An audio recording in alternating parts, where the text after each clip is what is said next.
Jirra jirtuu my family baga jiraattanii har'ammoo gudii booksenyaa arabalu yaazunyi liqaquኝ jedhaa jira booksenyaa ammare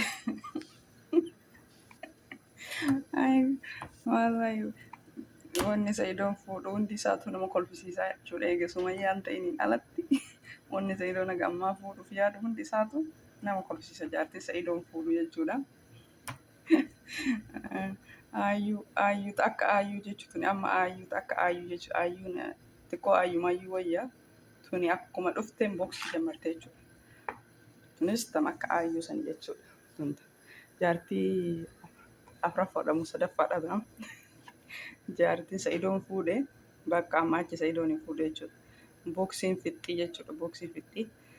Roozaa tumuu malee ara yaazuun ara liqaquun jedhaa jirti. Sa'idoon tumuuf qophooftee tumaan dhufteeree dhugama godhatteeree jedhaani dhugama godhadhee tumuu edaa hin dhiisu takka ajjeesee galuu takka ajjeefamee galuu tana lamaan kutadhee dhufee wayim gadiyyee wayim liggaddara. Roozaa Sa'idoon bakka kaameeraa fi lafiitti si dhiisee deema. Waan feetan ol godhaa jedheeni bakka rakkoon qabu kaameeraa jalatti nu dhiisii deemii jetteeni. Eegas sa'aada Roozaa Sa'idoon koottaa jedhee waame dhufanii isaan lama yoo argin jee minnoo bawleessoo maxxoollee jette nama lamaan akka dhufan hin barbaanne nama lamaan na tuman jette. Koomandoo sana xaltee dhufte na fakkaate jaartiin Sa'idoo nama fuudhetu. Bakka tuun akkanatti uummata lafarraa fitti Roozaa harbisiyaatii zuqaan booksii kana jala akkasii akka malee machaayaa jirti jechuudha. Akka malee oolu taaltee Sa'idoo daggafattee na tumuu adda. Roozaan Sa'idoo of jala daggaftee na tumuu adda jettiini akkanatti booksii wal fixe jechuudha. Sa'idoo sababa kee akkanatti uummanni booksii wal fixaa jira. Aayyuun sababa kan kenna kaan ilkaan irraa cabsitee kaan booksiin kaan xeffiin lafarra nama meeqa rakkasaa turte jechuudha. Asiin dura aayyuun tunillee amma roozarratti eegalte gaafa kaanee Sumayyaallee booksiin na hidhi bakka kuni koomandoo sanattalee dhufee waaw heeseeta sanattalaan koomandoo kaffitanya koomandoo. Gaafa nagabee qabaa ganna dhiisaa roozaa tumuu malee jedhaa jirti. Sijjammarra Sa'idoon dura roozaa jaalate roozaa dhiise malee tuni akkuma dhufteen nama booksii lafarraa oofuuf deemti min maalatti nu egaa hordoftoota kiyya salaamtaa isin gaafachuu hin daganne assalaamu alaikum warahmatullaahi wabarakaatu. Kabajamtoota fi jaalatamtoota daawwattoota hordoftoota YouTube channel kiyya jalatti argamtan jirtu hundi keessanuu baga jiraattanii warroonni amantaa birallee ashama harka fuune hunda keessanuu xiqqaa guddaa amantii kutaa ganda osoo hin jenne hordoftoota kiyya kan jalqabarraa haga ammaa nu hordoftan baga jiraattan hundumti keessanuu ammallee naaf jiraadhaa. Viidiyoon keessan tole laayikii, sheerii, komentii yaada keessan barreessa. Kan haarawaa taatan immoo subscribe godhaa, laayikii godhaa. Yaada keessan komentii jala barreessa jedhu viidiyoon keessan tole akka xumuraa ilaaluun. Akkasii har'aaf viidiyoo waa'ee Sa'idoo, waa'ee Roozaa maaliin cabtii amma koomandoo sana xaltee dhufte kana maqaan isii. Wallaahi maqaan isii Muniira moo maali maqaan isii Samiira moo Muniira. Akkasii Roozaa irraa dadhabsiisti jechuudha. Roozaa booksiin naqu malee jedhaa jirti. Sa'aada Roozaan sin dhiisanii lafatti sukkuumanii nama lamaanii. Koomandoo sana xaltee dhufte akka Sa'idoon beera hedduu fuudhee hin beeyti. Ana malee ammaan booda akka nama biraan fuune jechuuf koomandoo sana xaltee dhufte. Kun hin dhiisu ajjeesee yookiin ajjeesee galuu yookiin ajjeefamee galuu tana lamaan keessatti akka filadhaa jette akka malee dadhabsiisaa jirti. Sa'idoon immoo jidduutti rakkate. Simaayyuu booda booksiin see oofti Sa'idoo. Amma nama biraa akka ati hin jaalannee fi booksiin naqaatti gaafa kaan simaa booksiin oofti jechuudha. Tunillee akka aayyuuti. Tanallee akka aayyuu fuute beerri ati fuutu hundu eega Sumayyaan ta'in koomandanyaadha jechuudha. Koomandanyaa fuute jechuudha Sa'idoo amma. jaartii nama fuute tun hundanyaa akka malee kun harsanuu harka irratti hin dhiisu jedhaa jirti. Asiin durallee roozarraa qabanii kun amma viidiyoo lammaffaati jechuudha. Viidiyoo lammaffaati akka malee dadhabsiisaa jirti. Hara yaazuun liqaquun jedhaa jirti. Hara ከባድ ቦክሰኛ ነው። ኧረ ቦክሰኛ ኮማንዶ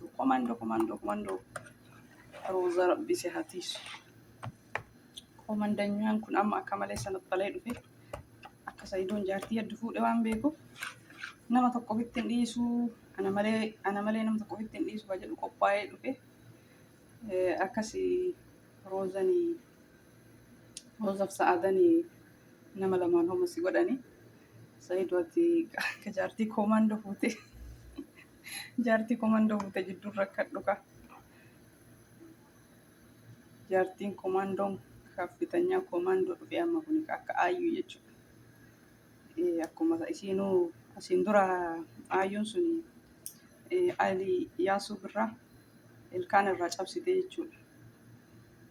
Amma tunillee amma roozaa waa godhuufi akka malee ol utaalaa jirti. Harka orrarratti, harka keessii kaatti, garana deemtii achi deemtii Saidoo garana darbitii uummataatu walii wallaalta jechuudha.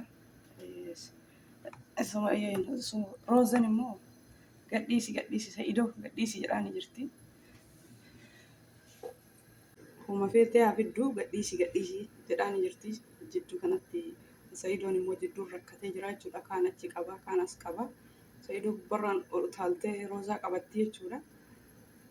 Saidoon indee dhugama godhattee dhuftee daatuma ani waan qalladdu si yaadaatti dhugama godhattee dhuftee jedhaani maal qalladdi isiin amma akka inni jaartii hedduu fuudhu waan beekuuf akka fuuniif akkana godhatti akkas naa gootu malee maarree naa gootu malee taragaagii jedhee Saidoon asitti qabaa jira jechuudha. Kuni maal taragaaggaa koomandoo sana kaffitanyaadha jechuudha. Koomandoo kaffitanyaa sanatti talee dhufe koomandoon haga waan mana ba'eef kana geessutti qabaa ganna dhiisaa yaasuun liqaquun jedhaa jira. Kun asitti Saidoo wajji rakkate. Takka isii garana qabaa takka roozaa garana qabaa. Roozaan suutuma dhaabattee ilaalaa jirti. Saidoo jidduu kennaa bahii jedhaanii jirti. Gadi dhiisiyyuu mee mataatuyyuu haa baafattu. Hooma akkana isii godhuyyuu haa baafattu jedhaanii jirti jechuudha roozaan. Rabbisaa dandeessu Saidoo. Guyyaa guutuu isii maddaan qabaa ooltare. Isii huyyoo osoo garana si darbitu tuni akka malee sanaxxaltee dhuftee jechuudha. Rooza irratti aarii baafachuufi bakka sa'aadaaf roozan nama lamaan qaba sukkuma nama lamaan eega isiin dadhabsiistee ani booksanyaadha inni እንደዛ ነው ቢያዙኝ ልቀቁኝ አልተው nama lamaan qaba sukkuma dhukkee irraa kaasa nama lamaan eega kun amma ani nama ajjeessee galu yookaan ajjeessanii galu jette gaas takka waan filattee karoorfattee mana baate kana galmaan gaattee haa galtu. Saidoo ati jidduu bahii kalaas aarii akkanatti ol utaalti Saidoo garana qabdi ol utaalti Saidoo daggafattee wayii mooraalii ofitti gootee dhufteen jedha baran isinillee nama lama hooma isii gootanii Saidoo jidduu baasatii dhukkee irraa kaasa eega yaazunyi liqaquun jedha amma waan inni filafiitii jiruuf akkanatti akka malee ol utaalti jechuudha. Akkanuma namni nama daggafu tokko yoo of bira arge akka malee ol utaala akka malee kanaaf Saidoo jidduu baasati nama lamaan dhukkee irraa kaasa akka ajaa'ibaa kanatti dhukkee irraa kaasa nama lamaan hin dhiisina akkana ishii oo'isu kana itti qabbaneessa jechuudha. Namoonni Saidoon kadhatee jalqabarraa kadhataa jechuudha. Saidoon lakkii taa'ii taragaagii yemin maragaagaatti na'u yaazunyi liqaquun jedhaa jirti. Booksi misii kanaayyuu haa baafattu kun kanatti Saidoon wajjin rakkate addaan qafa garana qafa. Amma ishiin booksii lamaa takka itti kennan malee ragaan jettu jechuudha.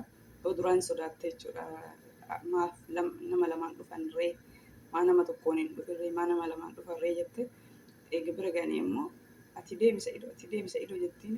Saidoon haga yoo dura walii isin dhiisee kaameraa lafiitii kaayee walii isin dhiisee isin biraa deema jedheen hin deemne inni illee biruma dhaabataa jidduttuu rakkate Isin koomandoo sanatti altee dhuftee Saidoo garana darbitii jidduutti Saidoon rakkata jechuudha.